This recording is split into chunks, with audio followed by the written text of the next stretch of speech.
to Morris Modified. So today, as you saw just earlier in the video, we are fitting a lowering suspension kit.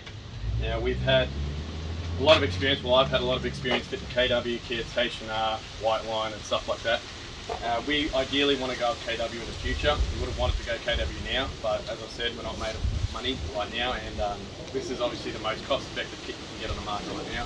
Seems to have pretty good reviews for the price they are, and I'll just give you the name. So Max Speed rods, and pretty much well known. They are a cheaper brand. I'm not sure how much did you pay for it? $400. About $400 Australian, so it is stuff like that. They're non-adjustable shocks or dampening, but they are adjustable height. So adjustable. These are the front coilovers, and adjustable by these rings. So you've got one locking ring, which is the lower one here, and this is the actual adjuster for the spring. That will adjust your height. Obviously, the lower you want to go, pretty much you're going to be going downwards. So the lower this adjuster is down on the shock, the lower the car's going to sit, because the shock's obviously higher up, and obviously the height, you're going to bring it up, forward, down. So as I was saying,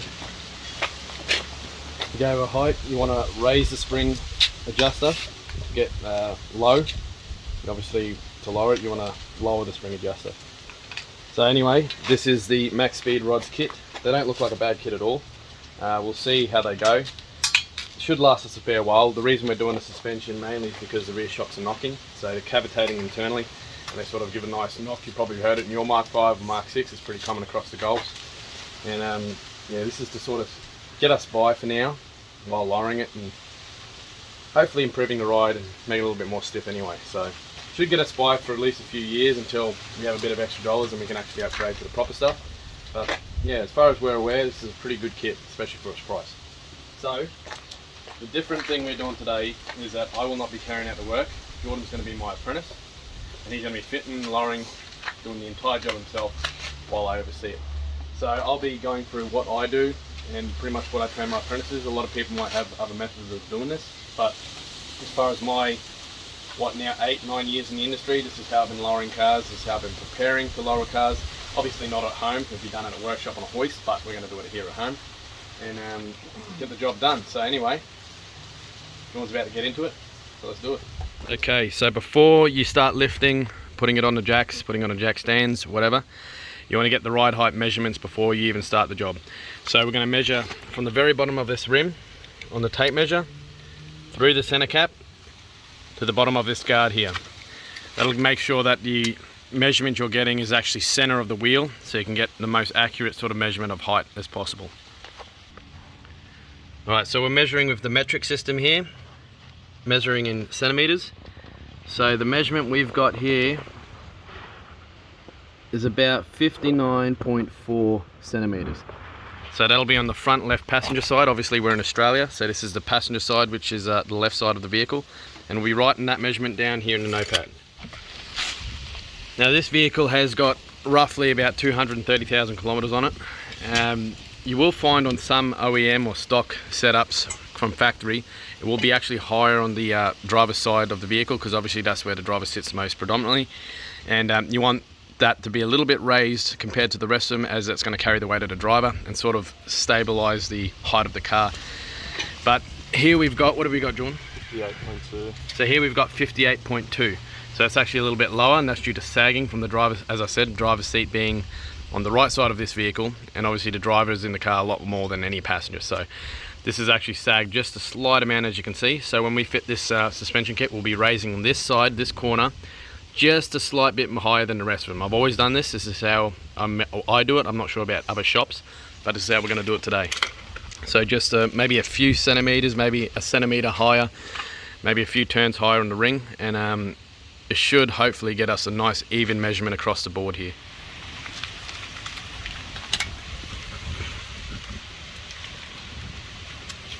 Forgot to mention, so we've had these rims painted.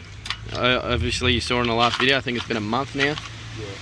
And they've held up very nicely. In fact, they're a little bit dirty, but they are not bad, eh, Luna? So yeah, we're pretty happy with that. But Jordan's definitely decided we're going to rims.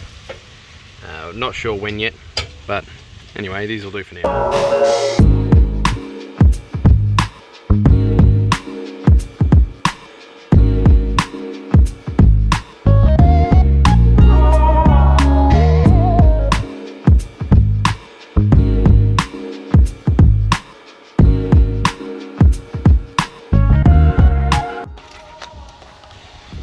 So this is a relatively easy suspension setup to work on at the rear here. This is actually going to be a pretty quick job.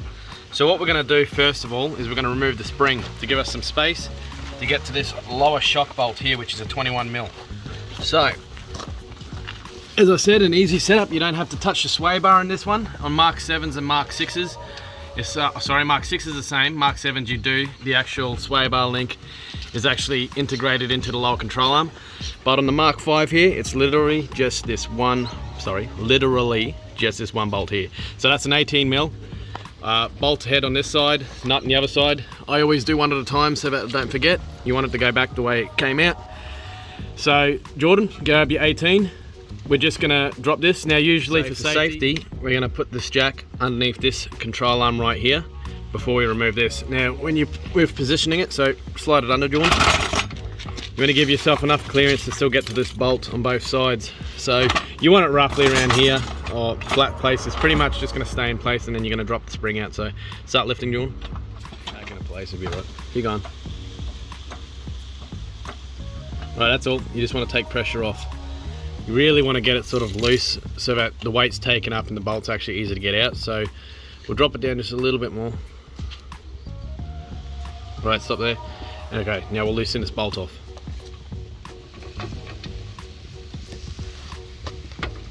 Should we loosen up now?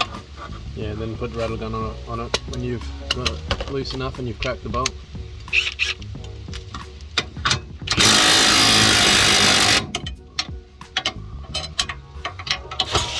There you go. Oh wait, hold on. Yep.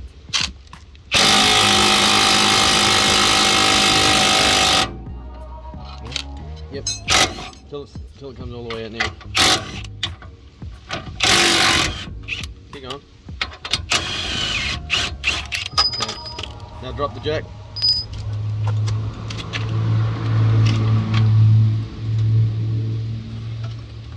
Now you see the spring all the way. You'll see you can pull the spring completely out. Yeah, you pull it out, John. And obviously you want to make sure that the rubber seat is still intact. So now we've got access to this 21mm bolt here for the shock. And then the 216s up top, they're easy enough to get to. So here is the rear shock removed. So Jordan's just removed the 216mm. They're at the top there, earlier shown in the video. And then the bottom 21mm, pretty simple stuff. You'll find that this part here is very, very top of the shock. Now there is a special tool for that, but we don't have it. So what we're gonna do is we're just gonna hold onto it with vice grips and just undo it slowly with a 16mm. So this is what we're gonna be reusing as a strut top mount here. And we're going to transfer that over to the new shock. So she's loose. Alright, pull it off. Now while this is out, we're going to inspect it. Make sure that everything's looking okay. So you can see the internal rubber mounting. I haven't seen these rear strut tops fail. It's uncommon, but the front ones do fail. But this doesn't look too bad, so I've never had to replace these, and we're going to reuse this one today. Also check, if we were to reuse it, the bump stop. Now this one's actually looking pretty good. These usually perish pretty quickly, but the new ones come with new bump stops anyway, so we're going to just discard the rest of this and get onto fitting the new kit. We have a hex bit, as you can see there. Looks like a 6mm, as opposed to this flat piece here, which you usually need a special tool for. So this one's even easier, and I did bring my Allen key set knowing that this was going to be the case. You'll find this on most aftermarket kits, so it's just easier to work with. You can actually get a ratchet on there and easily tighten. No, you're spinning a shock, you got to be careful. So you want to make sure, especially on, say you've got electronic adjustable dampening shocks, you got to make sure that this shaft does not spin on the inside, because there are vanes, or what would you call it, plates with holes. I forgot what you call them, but they'll turn. So the way to design is they hold the camera for a bit, John, just like this. The plates will turn over each other, obviously making the holes larger or smaller for the flow of the fluid to sort of flow through. So obviously the more closed they are, the more stiff the shock will be. The more open they are, the less stiff it will be. So if you've got electronic adjustable dampeners and you spin this and you're using a rattle gun, you'll actually damage those inside plates, and you'll have to replace that shock. So you want to make sure that the shaft here does not spin. It doesn't matter so much on this shock because it's just your standard shock, but it's just something to be aware of if you're working on a newer sort of Mark 6 or Mark 7 with adjustable shocks. So the idea here is to hold, you're holding the shock in place with this Allen key and you're tightening the nut is what you're supposed to be doing, okay?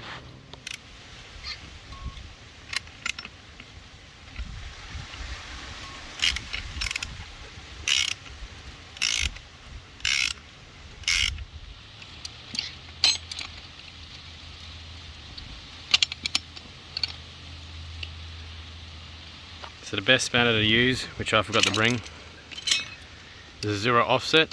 See how it sort of sticks out just a little bit, but I've only brought my 16 and 18 mil, which is good for the standard OEM nut, but not so good for this one.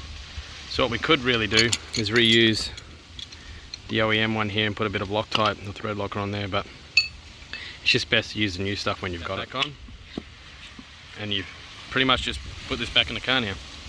There are the two 16 mils in place. So now we just got to secure the 21 mil back onto the shock and then the spring in place to take its spot.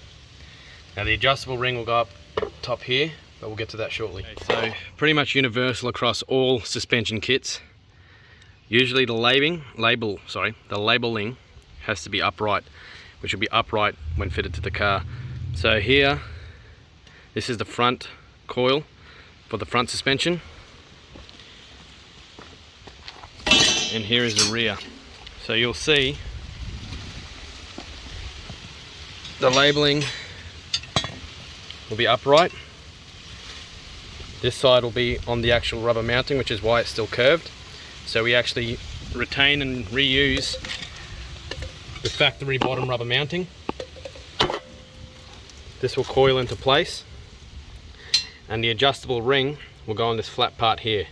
So again, it is universal that upgraded suspension kits will usually be labelled on the side of the coil, and that writing or that label has to be upright in the vehicle, so it should sit like that. So here is our adjustable ring. So you want to hold this, John? So what I like to do, again, if you want a bit of height, you're going to extend this, and if you want to lower the vehicle, you're going to retract it. So we want to pretty much have this pretty bloody low. We want to get this looking pretty good, and then we're going to see where it scrubs and how it goes, and then raise the vehicle to a comfortable height, because Jordan wants this pretty much dropped, which I don't personally recommend, but it's going to look cool in photos, I guess, at least tonight. But what we're going to do is we're going to lower it to maybe about 2 threads sticking out, as you can see, and we're going to replicate this on the other side. So the both rear, we're going to keep the same height. It'll be the right front, the driver's side, that we're going to raise about maybe 2 or 3 turns, just a little bit higher, and we'll see how that sits. But anyway, again, 2 threads, we're going to remember that. I'm going to stick this in the vehicle.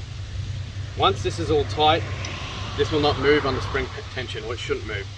KW kits actually come with a locking ring. This one doesn't, unfortunately. So it'll actually be spring tension that holds this in place and stops it from adjusting while you're on the drive. But yeah, anyway, 2 threads, we'll stick this in and we'll see how she goes. So John, get this. Okay, so as I said, you got a coil, we're retaining that lower mount. You got to coil that to a stop. So John, if you can get in there and have a look, you can see there's a stop there, a rubber stop right there. That lower coil stops and sits firmly against that. So you want to coil this around until it's nice and firm, which you can see it's not moving anymore. We're going to bring this up, and then we're going to grab the jack and just start jacking this up. So while you're lifting this, you're going to make sure that this locates on the actual coil locator. Keep going.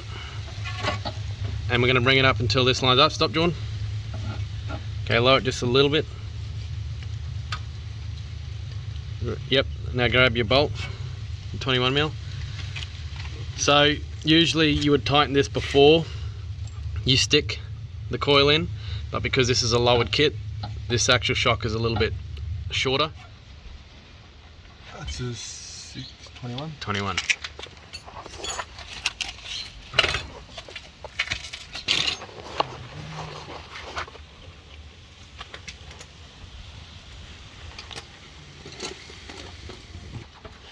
Stop. Alright, now we're going to stick the bolt back through.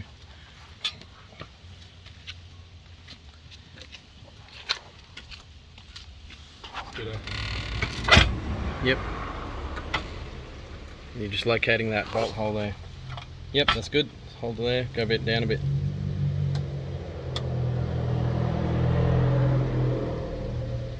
Yep, yep.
I'll be doing this side to quickly show Jordan, and Jordan will be completing the other side because it's a little bit more complicated.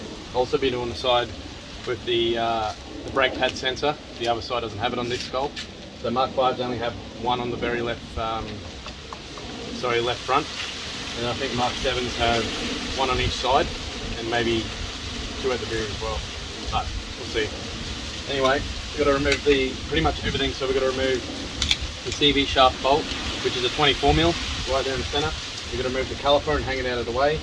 We've got to remove the rack end, the sway bar link, and then the 3 bolts at top, and the 13mm nuts on the lower control arm. Not that complicated, but there's definitely a lot more work opposed to the rear. So we'll smash this one out as we're running out of day.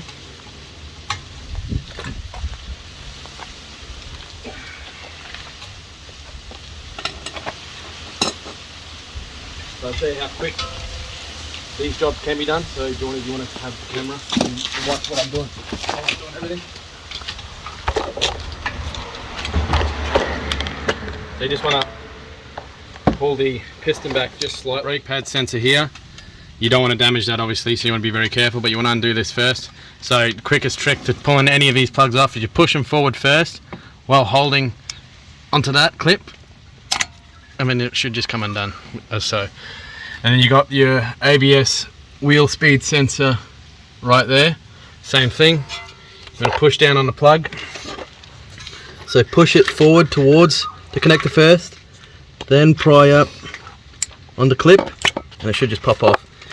If you just find that you're pulling them off, you're pulling on the clip and you just keep yanking at them, it's just going to get caught in that little clip, and it's a pain in the ass when it shouldn't be. But that's the trick anyway that I've been using. So you just want to sort of work these sensors off their clips, like so. Pull them off the bracket as this entire strut will be coming out. So just put these aside. You've got a little spring clip here. You just get a flat blade and work it in there, pull that off and make sure you don't lose that. Put that aside, somewhere you don't lose it. I just keep it next to the jacks. Okay, now we want to pull this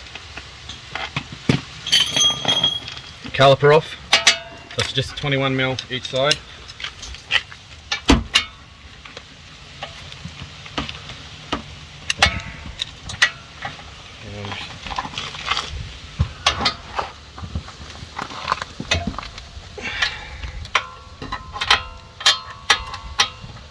And usually you want to get a zip tie or a hook, a metal hook or something made out of what do you call it, a clothes hanger,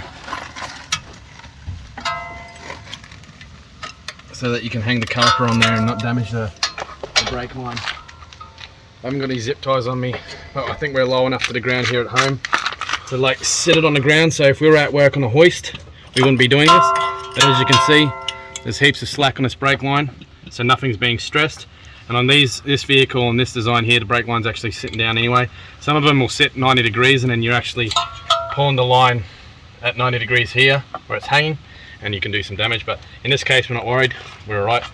So next step, we're going to do these 18s.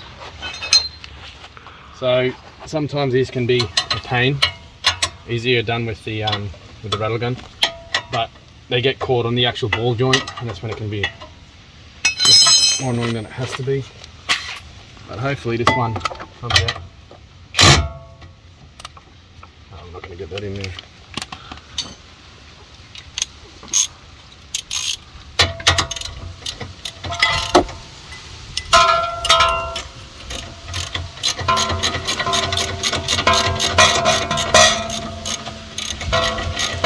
Well, thankfully this one's coming out a little bit easier.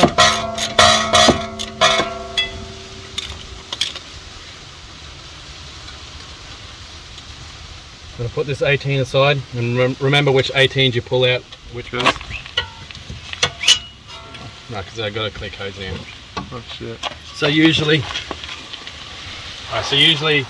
I remove the rotor, and when you do so you got to clean both surfaces, because if you've got a bit of rust and corrosion underneath these flat surfaces, so obviously you got a hub surface and then you got a back of the brake rotor surface.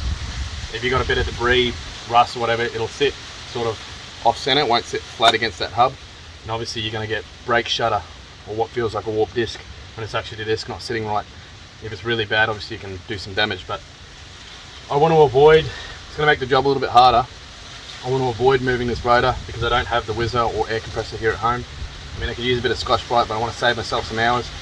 So what we're going to do, I have the help of Jordan here, we're just going to leave the rotor on there for now, and we're going to just keep it all together and hopefully minimize the amount of work we have to do.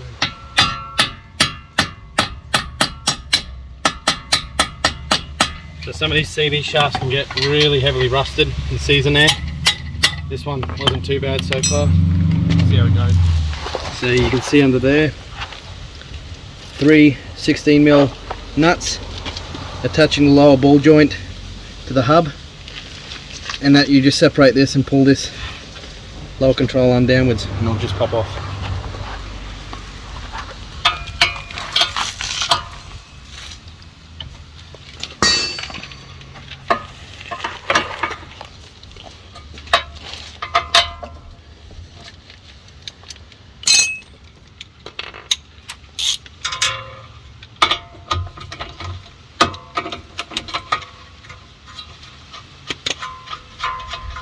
So this will now separate the complete strut from the lower control arm and CV shaft, and then we'll just have 3 13mm nuts on the very top, securing the entire shaft to the vehicle.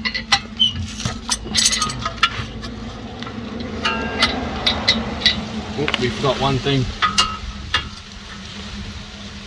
The annoying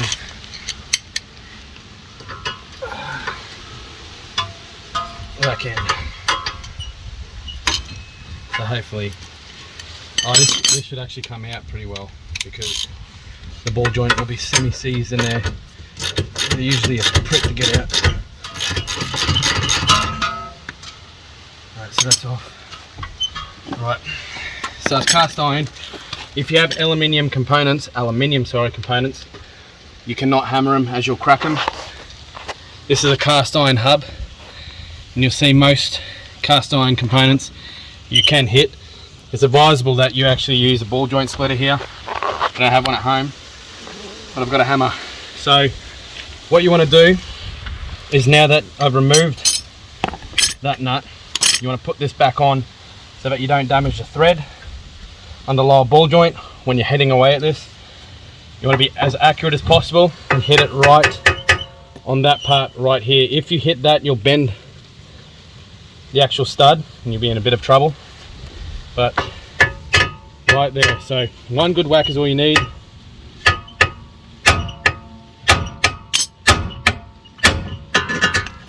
Like so. Done. So now you can see this is free. The CV shaft is out. So I'm going to put a bit of CRC there. As you can see, there's a lot of rust. We're just going to put a bit of CRC there to get rid of the rust, help it go back to place. Now here, up here, guard liner, protect the paint.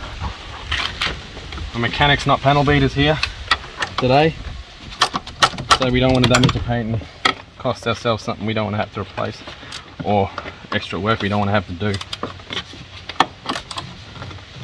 But here, just these three 13mm strut top bolts, easy enough to get to. You only have to peel the corner up.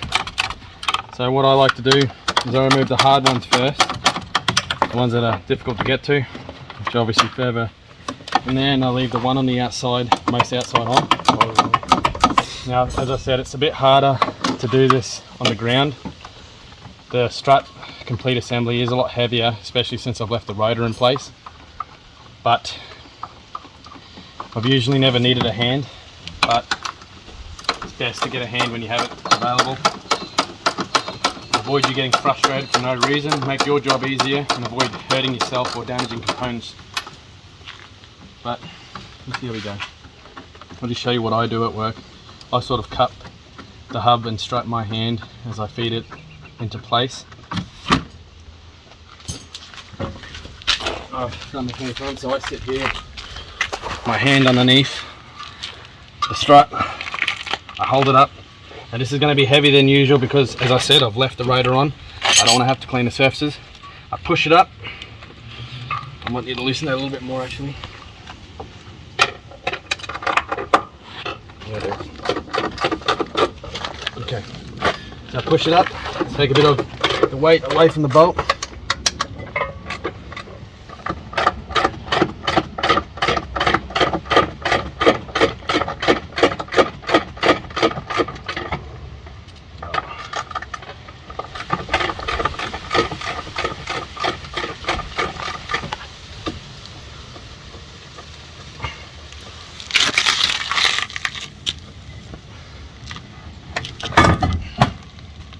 Whole strut should now come out,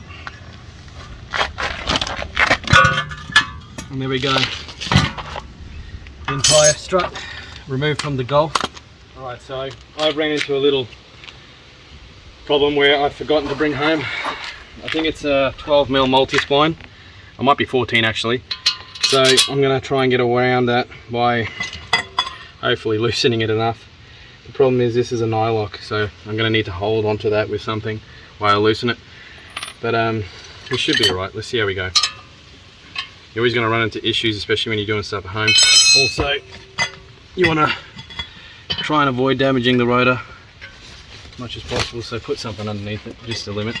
Should be sitting on the hub anyway, but just be careful.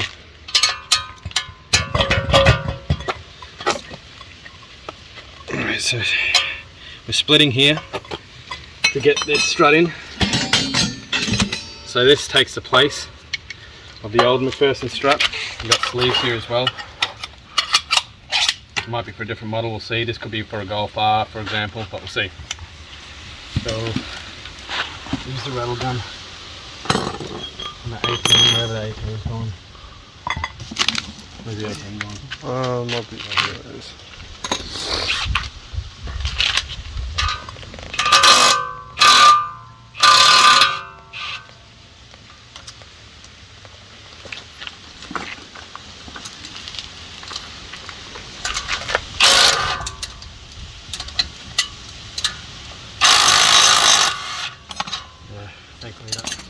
Alright, so recording? Yep. So usually you have a tool, it's sort of a keyway tool that looks like a bit like that, for example. That'll be flat, and you put that onto the end of your 1/2 inch. You then slot it into place, and then you twist it, and it'll actually split the hub so that this will slide out. We don't have that today, but there is a trick that I use anyway, because I don't have the tool. You just get anything, as I said, this is cast iron, so you can obviously whack it. I'm just using a big drift chisel to split that. And as you can see, the strut is now out, and now we can work with it on the ground. So, these are very important. You've got arrows on your strut tops. This pretty much, whichever direction, doesn't matter, it doesn't say right or left or whatever, but you just got to make sure one arrow is pointing towards the rear and the other arrow is pointing towards the front of the vehicle. In other words, this goes towards the vehicle. These two arrows must be towards the vehicle. If you don't, you actually find that these actually sit slightly offset, and you'll find you'll either wear your strut top mount, or it's going to be knocking and making awful noises you don't need or want. So, another thing to note, usually you also want spring clamps. It's very, very important that you put spring clamps on them. Depending on the vehicle, especially stuff like 4-wheel drives and whatnot, you have an excessive amount of pressure here in the spring, and you can obviously blow out your knee or whatnot, you know, messing around with them. But I've worked on Golfs from the very start of my apprenticeship. Golfs aren't too bad. In fact, they're pretty good with spring pressure. So I'm not going to be using spring clamps, I'm just going to be loosening them. Now this is usually easier when you have a rattle gun, which I don't have today, so we'll see how we go. I can still see this, I see this being an absolute pain, but we'll see how we go. Obviously making sure again, these are leaking. Yeah.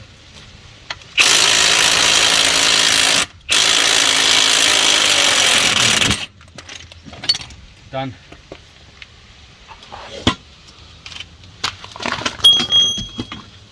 Okay. So here we've got worn strut tops. They've just separated. So these are stuffed and they need grease. This is also telltale sign that they're leaking. They're not too bad. The bearings are alright. We might actually stick grease in there. I've got some molly grease that we'll replace it with, and just grease them up, because this is a seal, and these seals have gone to shit. But anyway, we're going to reuse it. It should be okay. As I said, temporary. We're going to K-dubs at some point, but this should be usable. This should be alright. So we'll grab some grease, we'll re-grease these up, and we'll reuse them. It's only really rotating, and as long as they're not binding, which these aren't, it should be okay.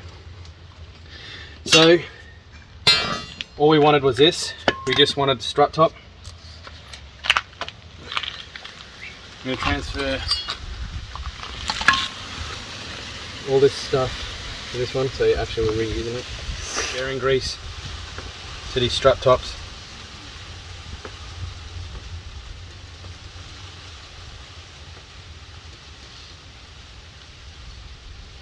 Now these strut tops are stuffed, yes, they are stuffed. But we're cheap today, and there are certain points where you know you can get away with it, and today I think we're going to get away with it, at least for a fair while as well. Alright.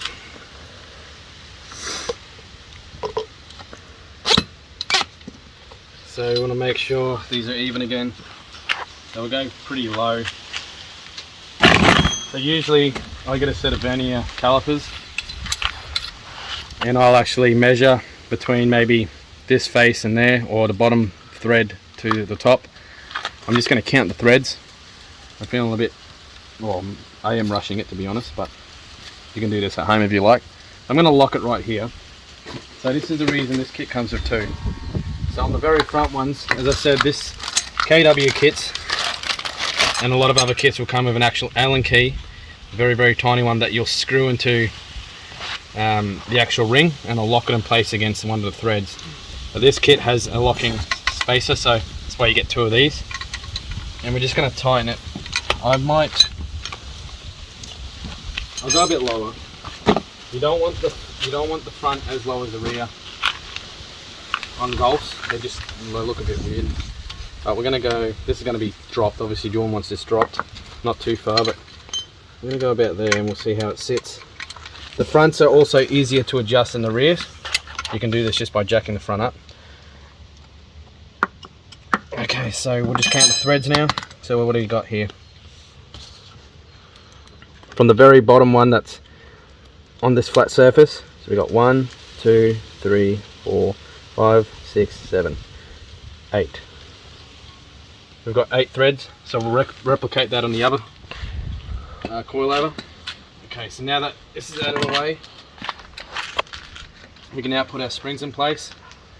Again, as I said earlier, the label and writing has to be facing upright, hence why this is the flat surface.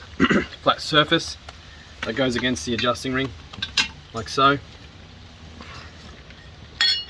And we're going to get our strut top. See, that actually fits inside, it slots, but it doesn't actually locate, so anyway, it'll stay there.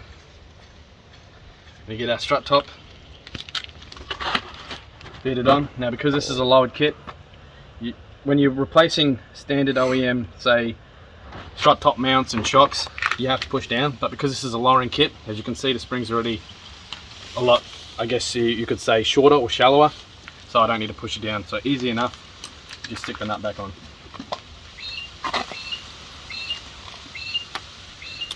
Now I'm going to try and hold on to the shaft here, hopefully we get lucky, and that's actually a 22mm. Okay, so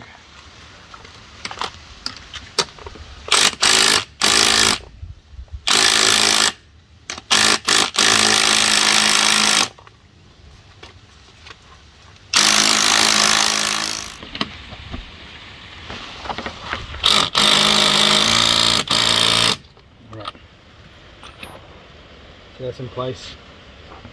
So I want to make sure that's tight, and it's going to be a bit difficult because I usually have a special spring tool. It'll be like a ratchet spanner that sits in there, almost another zero offset spanner with an extended face. It'll sit in there, and then you can get your 6mm Allen key and tighten it up.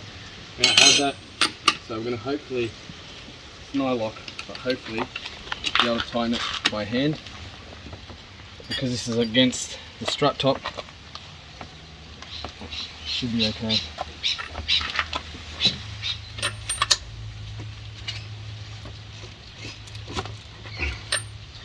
So it should be okay anyway, because you've got a lot of spring tension as well as nylock.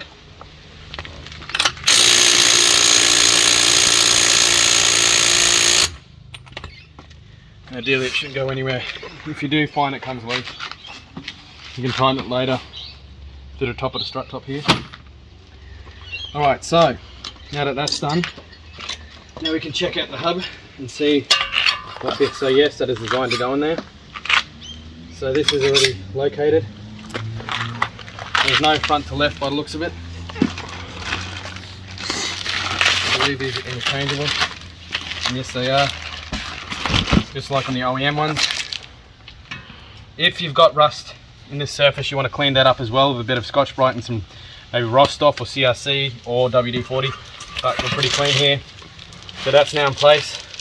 You just want to remove your, and now there's that bolt. That's there just to sort of locate it, make sure that you're pretty much basically in the right spot for lining all this up. but what this is also doing is it's obstructing our bolt from going through. So we've already found an issue, and you only really run into this when you got cheaper variety shocks, which we do have today. So we're going to need to machine all that out. It's aluminium, so it shouldn't be too hard. Yep.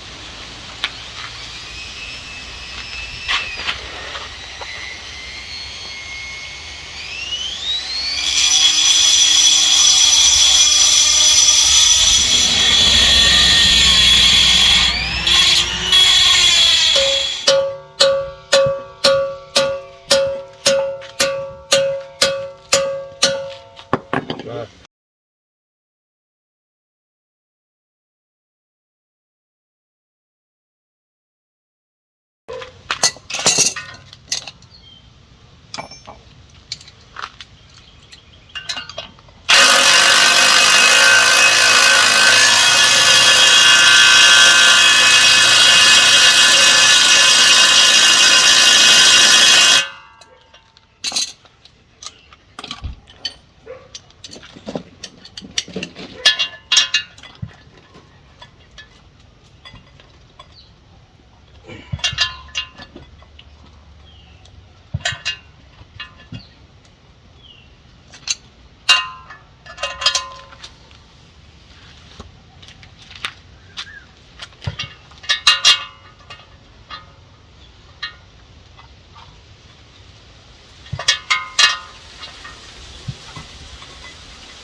Okay, so that's done. So as I said earlier, make sure the arrow's facing towards the vehicle. One arrow to the rear, one arrow to the front. That's very important. You must get that right. And I'm going to get John to give me a hand here. So he's going to thread these in. So usually without the rotor, I do these by myself at work. You sort of, as I said, cup it, but this has still got the rotor on, so this is going to be a little bit more difficult. So Jordan's going to line up the bolt and tighten it. So, You got the bolt? yeah. There you go.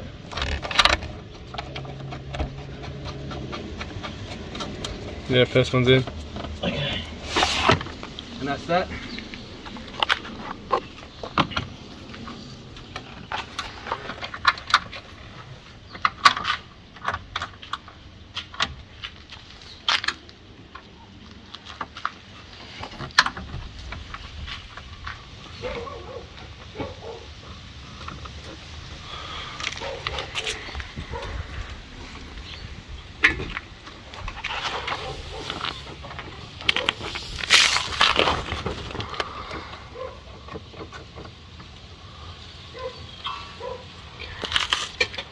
You want to tighten all of those through right now.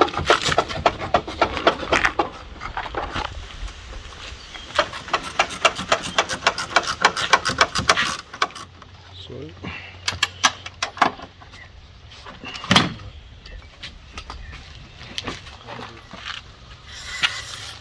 Should let this soak over for a little bit longer, but should be right. So before you tighten anything, make sure you locate the CV shaft first. Make sure that slides in nice and easily, like so. As you can see, fully seated. And we're going to grab, where's that CV bolt? Strength Loctite. It's a smear there. Okay, so we're not going to tighten this up, but we're going to get it in place. That Loctite will start seizing, or start setting as soon as we put that in place, but it shouldn't take us too long to get this back together. So, pretty much everything now just goes back together. You want to make sure this sway bar actually lines up. There will be occasions where you do need an adjustable sway bar.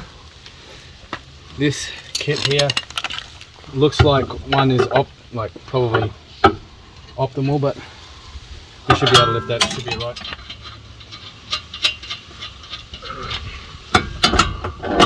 And if you ran into the same problem here, we're just going to pry up on this sway bar a little bit, to get the sway bar in place.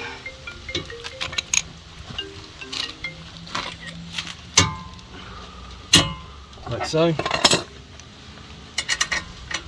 And get the 18 seated. Okay. So just put this around. Now we're going to get. Now I like to Loctite these, but you don't need to. As you can see, the ridges on this bolt here, it's designed to lock anyway, but just as a precaution and brakes for safety, I Loctite them anyway. I'll be the one working on this vehicle, so it doesn't bother me, as long as I know the driver of the vehicle is safe, and we're all good. Just those 221s back in place.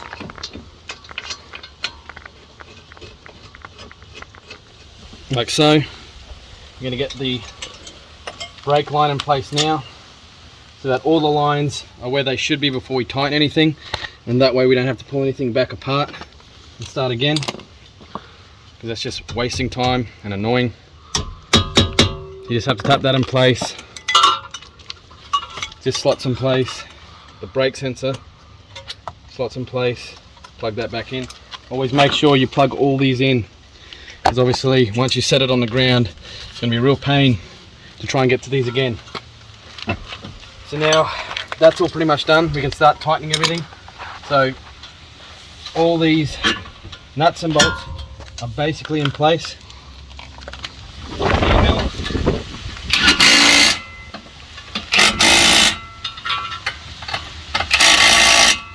So you've probably heard me in a previous video say I don't trust rattle guns and I don't trust electric tooling or pneumatic tooling. I always like to torque everything up when I'm done with a bar. And there's the issue we run into. So this is a very, very annoying bolt. Usually you use brake clean on it, but 6mm Allen key. It will slot into the end of that ball joint in order to tighten this. Some days you really, if you've got a pneumatic rattle gun, you'll be able to get it past that nylock, but today's not playing the game. These make jobs easier, but you don't want to trust your life with them. You know, when the battery starts to die, you lose your torque of that electric gun. Milwaukee, probably not so much. Bloody good gun, but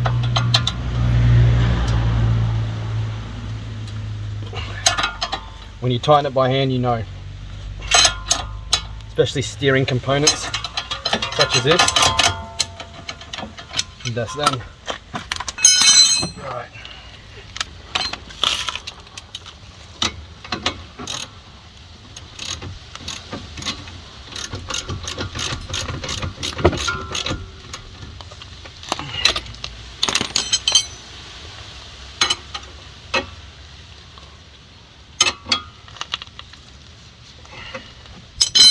$16 down below.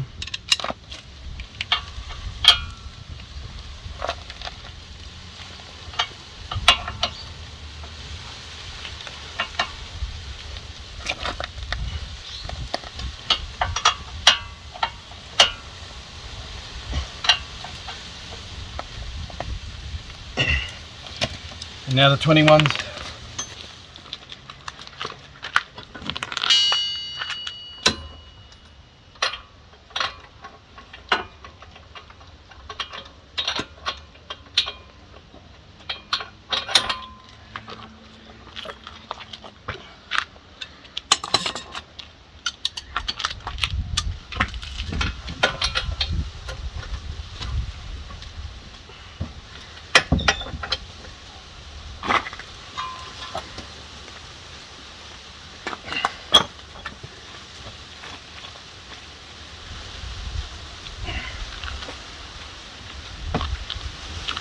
Always tighten.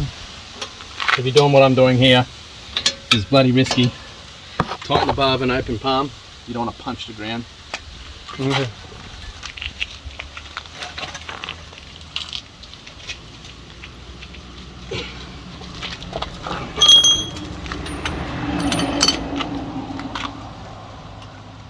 Last but not least, the most important one, make sure you tighten the CV shaft bolt. if you don't,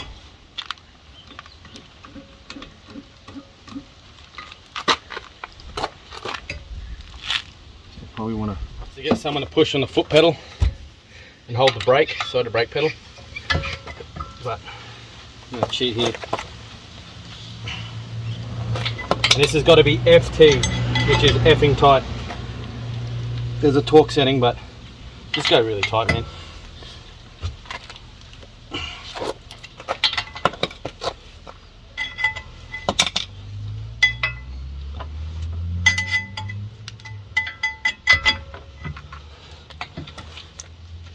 And there we go, that's one side done.